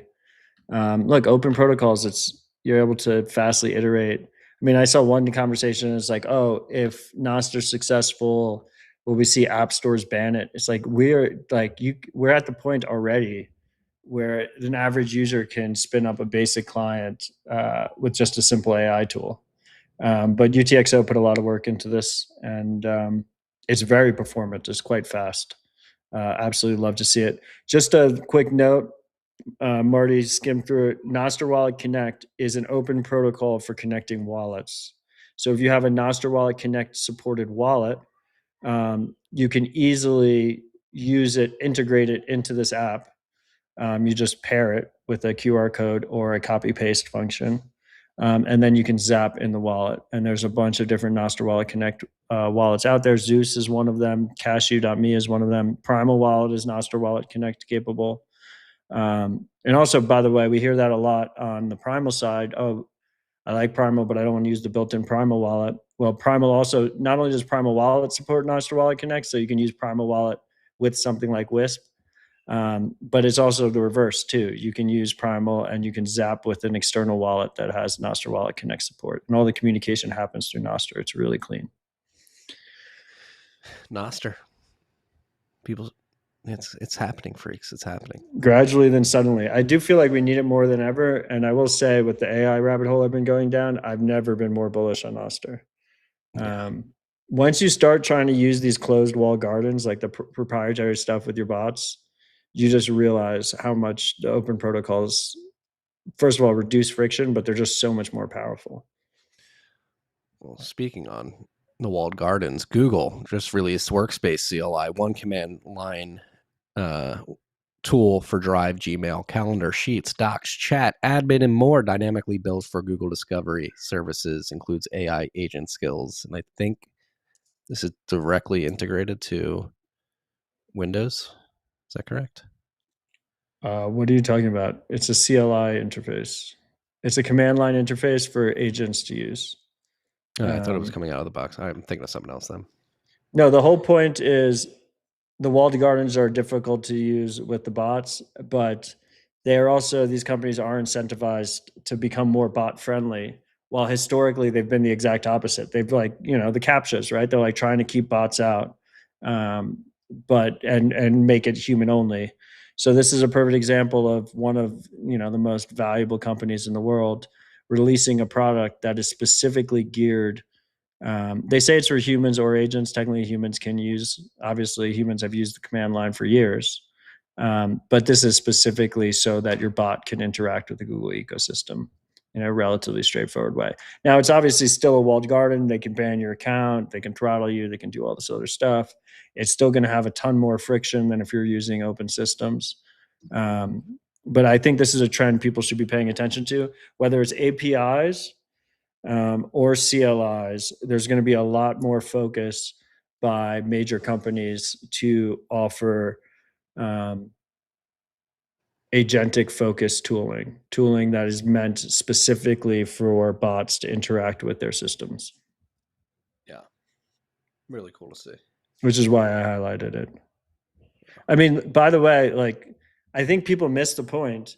Like, the cool part about OpenClaw and all the derivatives of OpenClaw, and I think I have it in the list, OpenClaw is one of the fastest growing open source projects of all time. They officially have more GitHub star activity, so people following the project, than React itself, which is crazy. And it's one of the fastest growing projects ever. But part of the reason is because it's extremely lightweight to run locally. Like, you can, maybe not well, but you can technically run it on a Raspberry Pi. You can run it on an old computer. You can run it on pretty much any hardware you can run this thing on. And the derivatives of it there's derivatives of it that are even like leaner and more efficient that you can run on even better hardware. But to the closed system aspect, the main reason people are going out and paying $600 for a Mac Mini is because they want iMessage support and they want iCloud support. And there's no way to get it unless you buy Apple hardware. Like, that is the reason why people are going out and buying a Mac Mini. Otherwise, it's completely overkill because they're not self-hosting models. It's underkill for self-hosting models. It's not powerful enough for self-hosting models. You have to pay, you know, $10,000 for Mac Studio or something if you want to even like graze the surface of running the top tier open source models. So they're not running those locally. The whole reason is they want iMessage and iCloud integration. And Apple has two paths they could take. They could open it up and make it easier for bots to use, but I don't think they will. Probably now more than ever, they're going to keep it closed down, so you have to go and buy their hardware to access it. Yeah. I mean, you mentioned OpenClaw, but sticking on this AI agents tip, the Bitcoin Policy Institute released a research report earlier this week that highlighted that AI agents prefer Bitcoin. MoneyforAI.org is the website if you want to go look at this research. So essentially, they tested 36 frontier models and they tested them out of the box without any preconceived context or context feeding. Basically opened them up raw for the first time and prompted them about their preferences on digital money. And according to this research report, 48.3% chose Bitcoin as the preferred monetary instrument. 91% chose digitally native money over fiat. Which is basically, to be clear, that's basically Bitcoin and stablecoins, USD tokens. Logan, if you go on what AI agents chose, how AI models chose to transact and store value across 9,072 scenarios, testing AI preferences in different financial situations. Bitcoin 48.3, stablecoins 33.2, fiat and bank money 8.9, crypto 4.2, blah blah blah.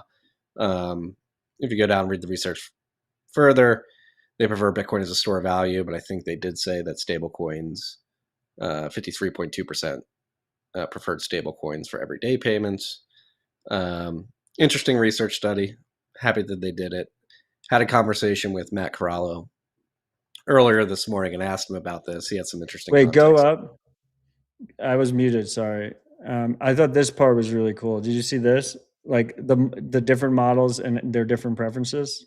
Yeah, I mean the top tier models prefer Bitcoin to the But they lesser. they literally break it down between Gemini and Claude and OpenAI's GPT, and they all have slightly different preferences. It's kind of fascinating. Sorry for Yeah. cutting you off. I was muted. I meant to jump in earlier. No, but Matt highlighted that it was cool to see, and it definitely is beneficial, but it's not like the agents are actually choosing. These are large language models that predict the next word and tokens, and they're trained off of a corpus of information that is fed to them. And basically, he said with Well, this highlight is that yeah. there's a ton of information about how to spend Bitcoin. Like people have been talking about the machine payable web in Bitcoin since 2015, and so his theory is that there's just so much more agentic Well, focus, Bitcoin is money content that they're trained on that led to there's this. there's a couple different takeaways. First of all, our shit posting was good for something. There's a ton of content out there about Bitcoin as money and also machines and robots specifically using Bitcoin. The second piece is Bitcoin is strictly the best way for these robots to transact, not only between each other, but also, I've said this in the past, everyone says agentic payments as if it's just agent to agent, but it's also human to agent, agent to agent, agent to human, human to agent to agent to human.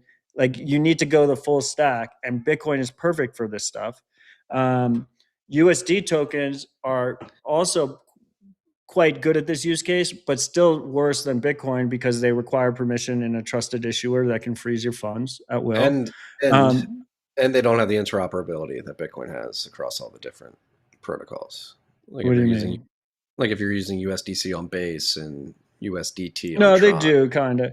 I mean, there's also, I think there's an argument in both situations, right? Because, for instance, Open Router accepts USDC natively. I know because I've been trying to pay Open Router credits with Bitcoin, and swapping between Bitcoin to a USDC shitcoin chain is much more difficult than if you're already on ETH or Solana or something, because you have to use a centralized swap service instead of one of their smart contract, whatever bullshit. And also, I would add, that a lot of the issues that the shitcoin ecosystem has had, which is also kind of similar to Bitcoin, is that all these things are way convoluted and complicated. But if you just tell your bot, make no mistakes, and just do the swap, it like figures it out. You know, like it can like kind of figure out how to use Uniswap or whatever on its own. So I would push back a tiny bit on that. But anyway, my point is Bitcoin is perfect for this use case. I think America in general, and specifically regulators, want to see America be very strong for AI. So I think it's actually a very strong narrative connection to make, and is why Bitcoin Policy Institute is pushing this angle. If you want to see America be strong in the AI race, then you need to see America be strong on the Bitcoin side. And then the last but not least, I am one of the founding members of Bitcoin Policy Institute. I also make no money from that org as well. I'm quite good at not making money on a lot of the things I do. But someone commented, like gave me like a cheeky comment on Nostr. It was like they should be focusing on privacy. They're focusing on many different things at once, including privacy. I'm very proud of the focus they've had on privacy. And a lot of this stuff you don't see behind the scenes. I mean, Bitcoin Policy Institute was instrumental in managing the Samurai Legal Defense Fund when nobody else was willing to do it. Literally nobody else was willing to do it. And they have a very strong focus on self-custody, using your own node, running your own node, and transacting in a freedom and private oriented way. And there's a lot of correlation there, or there's a lot of complementary aspects there with agents being able to do the same thing. And if the US wants to win the AI race, then we need to win the Bitcoin race as well. It's very connected. And I think this is a really fantastic initiative that those guys have done. Yeah. And since you brought it up, Samurai Keon, he wrote his latest letter from prison titled "The Skinwalker." That's up on the Rage. We shared it on our X account on TFTC too. Don't forget about Keon. Still working on a pardon for him. I think the war in Iran is creating a lot of distractions, but we can't get distracted. I think we have to keep the drum beat up to get him out of prison. If you go and read this letter, really good writer, number one, but two, I think this one humanizes the experience of living in a cage, being thrown in the cage by a state and being subjected to that lifestyle. Really humanizing. So go check it out. Don't forget. We need a free samurai. We do. Many people have already forgotten, but we will get them out. Yeah. I see Milky has zapped us 24,242 sats. Palindrome boost. Marty, your snowbird should come Bitcoin jungle and surf with us. That was my final thought in the newsletter last night. Is like I want to be a snowbird. I like escaping the winter for tropical destinations. Key West was a great reminder of that. I do need to get to Bitcoin jungle too. Yeah, I still haven't made it to Bitcoin jungle. Yeah. Logan, pull up the links below the official list. We'll just end it on some macro talk. I mean, we already talked about the WTI price and the ongoing ramification of this war in Iran on oil markets and their associated byproducts, oil and gas markets. But Jim Bianco, Bitcoin hater, but very good, astute macro analyst. I don't know if he's a Bitcoin hater. That might have been unfair. I think he's skeptical, or at least critical is probably the better term. Gasoline prices up 25 cents in 3 days. Says that gas prices end the month at $3.25. This alone now adds 32 bips to March headline CPI, and crude oil is soaring again today. Went over $80 a barrel. So looks like Trump just last week during the State of the Union was beating the drum for low gas prices, the lowest in years, many years. He saw them under $2 in Wisconsin on his tours. Might have called the generational bottom there on gas prices if this war persists. So something to follow on. And then the other two links, especially when you factor in inflation, it's going to print like crazy. Yeah. The other two links relate to the increasing devolution of private credit markets. BlackRock slashed the value of a private loan that it gave to Infinite Commerce Holdings. It's a funny name, to zero just 3 months after assessing it at 100 cents on the dollar. The loan, which is now worthless, marks the second sudden wipeout recently at BlackRock in their private credit division, highlighting a key fault line in private credit. So another one falls. We talked about Blue Owl in their private credit fund gating, shutting the gates to redemptions there a couple weeks ago. And then if you pull up the last link I put in there, Logan, right below that one, this is just a chart of all the private credit funds that are publicly traded, the private equity shops that are publicly traded. It's not looking good. All down between 25% and 61%. Carlyle down 25, Apollo down 39, Ares down 42, Blackstone down 43, KKR down 44%. And these are, I mean, KKR, Blackstone, Ares, Apollo, and Carlyle are basically viewed as the gold standard of private equity. The blue chip. Yeah, there we go. That's what I was looking for. So yeah, we have. I mean, I don't think this is anything to underappreciate. I think this is a canary in the coal mine here. If these private equity funds are down this bad year to date, or these are drawdowns from highs that looks like they set in July of last year. Look, I think we've been in a silent recession. I think it only gets worse from here, at least in the short term. And basically, the only question I have is if they're going to print, how much they're going to print, and whether assets are pumping during the depression or if assets are also going down during the depression. But in either situation, I'm pretty sure we're just witnessing like a slow roll, worse, like horrible economy, just getting worse and worse, especially for the average person. Unemployment's going to go up. Costs are going up. I mean, just like, what about all those coal miners they told to learn to code like 3 years ago? It's just a fucking mess out there. They're getting back to the mines, brother. Physical labor is That's good at least. physical labor is where the vig is now. We'll end it on a positive note. Building on this, plumbers and electricians, like those trade workers, they're in a great spot. And you're setting me up perfectly for this. We've talked about it. Like, there's a war going on. Countries run by pedophiles. You're taking your tax dollars and giving it to illegal immigrants that are just fraudulently sending it back to their country to fund terrorism. Looks like we're going to war on behalf of other nations right now. And it feels like you don't have control, but you do have control over some things. And that's why we focus on Bitcoin. If you save your money in Bitcoin, you control your private keys, you secure it the right way, you have control over your wealth, and you can affect the life of yourself as an individual, the lives of your family members, your nuclear family, your extended family, and then beyond that, your community. And yesterday I had a situation where I was able to walk the walk and not just talk the talk. And to your point, we got this new house, getting some electrical work done, and just, I always do it. And this guy was the first one to take me up. We got to put her down. We got to put her deposit down on the work today. And I said, hey, if you're willing to accept Bitcoin, we'll happily pay you in Bitcoin. Throw it out like I always do. I'm not too pushy with it. I'm like, do you prefer Zelle? Whatever. Tells me, I like Zelle. And I was like, we have Bitcoin as well. Do you want that? He's like, you know what? Let me go talk to my wife. Texted us last night. He's like, you know what? We'll take the deposit in Bitcoin. And so, how can you do your little bit to help your community? Make sure you get better money into hands of your local community members as well. So first of all, inspiring story. I love to hear it. I'm all about that grind. That's the way to do it, one by one.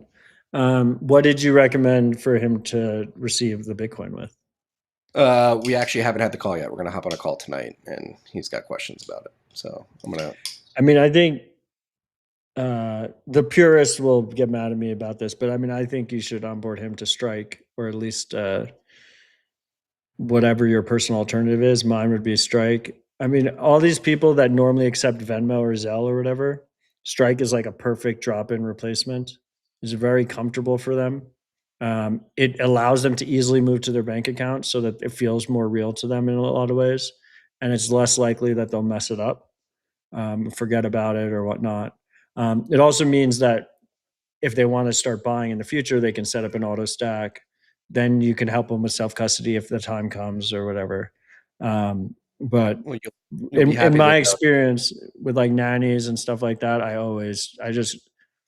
I tried to go like the cypherpunk route multiple times, and it's way, way better to just onboard them to Strike and just go that route. You'll be happy to know that was number one choice for me. I'm going to say, hey, if you want to run it through the business, set up a business account with Strike. If you want it through your personal, exactly. I'll send it there. And then if you want to secure it properly, I can teach you how to do that down the road. But dude, it's crazy how much of the informal economy runs through Venmo. Right. It's absolutely wild. So many people, their main source of income is Venmo. And like I said, Strike is just like a perfect drop-in replacement. They're comfortable with it already. This week, somebody said to me, please don't pay me in Bitcoin. So I Venmo them with the message, garbage fiat. Why did they say no? There was some joke. I've been called the Bitcoin guy in my dance group recently. All of them. So. Oh, you've got dancing tonight. What's going on tonight, Logan? The same. Is it like a South Bitcoin guy? So when you're like splitting dinner or whatever, they're like, please, no, sir, no more Bitcoin. Yeah, it's like for a class thing. It would have just been, it was like $5. They were like, do you guys have any flash mobs coming up? There was just the one. Just that one? Oh, I want to see a Logan flash mob one day. Logan's a swing dancer for all those who are unaware. Very good, very competent.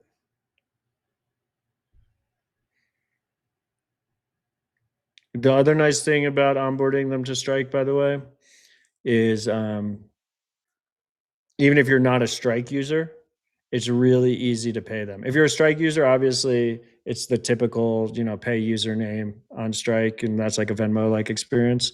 But like, for instance, like if you go to strike.me/Odell, it's just my payment page, and it's just a normal Lightning invoice.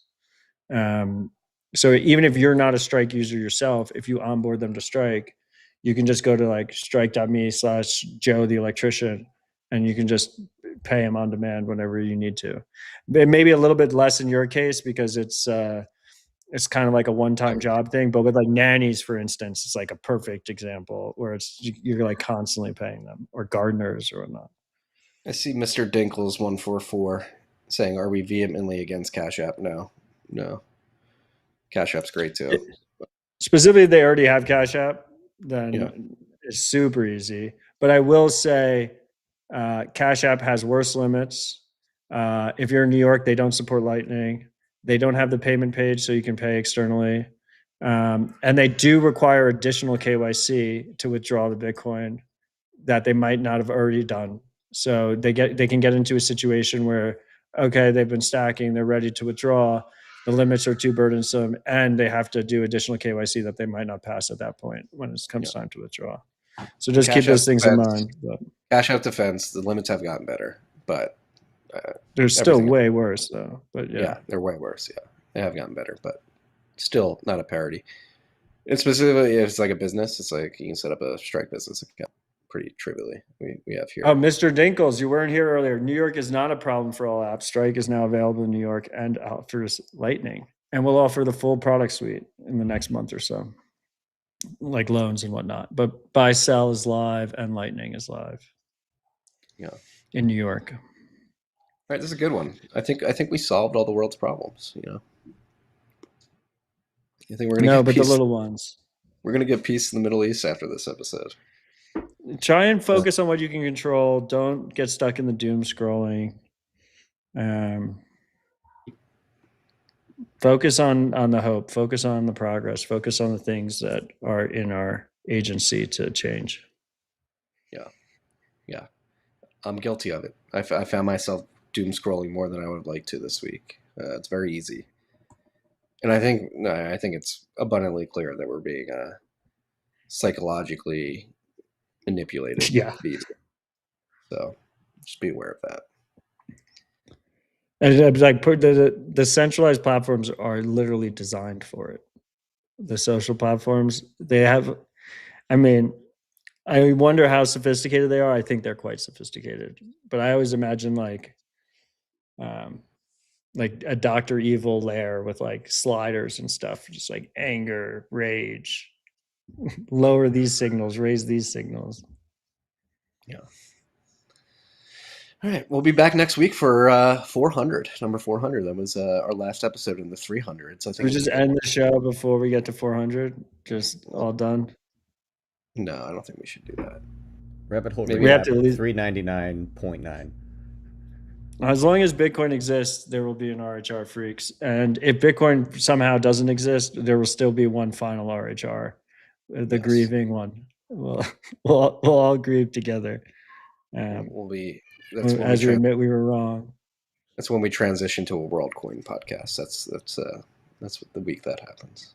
Freaks, jokes aside, now is primo stacking. This is primo stacking opportunity. Earn more than you spend. Convert your savings into Bitcoin. Set up that auto stack. Set up that auto withdrawal. Stack real Bitcoin to self-custody. Now is the moment. These last few weeks, these next few weeks, this is the moment. And this is what everyone always misses. They always say, oh, I could outperform DCA. I could outperform staying humble and stacking sats by just buying lump sum at the exact bottom. Yeah, well, that's when people are most emotional and you're least likely to fucking do it. And that's the beauty of just staying humble and stacking sats, just auto stacking, whether you do it yourself by auto stacking or you just set it and forget the auto stack. That's the cheat code. The cheat code is you take the emotion out of it. Bitcoin is the best money that there's ever been. Stack real Bitcoin, secure it to self-custody, please. Guys, they're going to have to print a fuck ton of money with everything going on right now. Few weeks, few months, it's a good time to be stacking. Not financial advice, but life advice. This is life advice, okay? Well, I mean, we don't have, like, it's Bitcoin is a commodity, not a security. So this is financial advice, and I'm legally allowed to say that. This is the best financial advice you'll ever hear. And hey, But I've had freaks tell me that. I still have freaks emailing me. I'm sure you do too, DMing you. Like, I'm happy I found TFTC and RHR when I did. You've made me a rich man now. I feel financially secure. So if you started listening in episode 1, you're feeling good.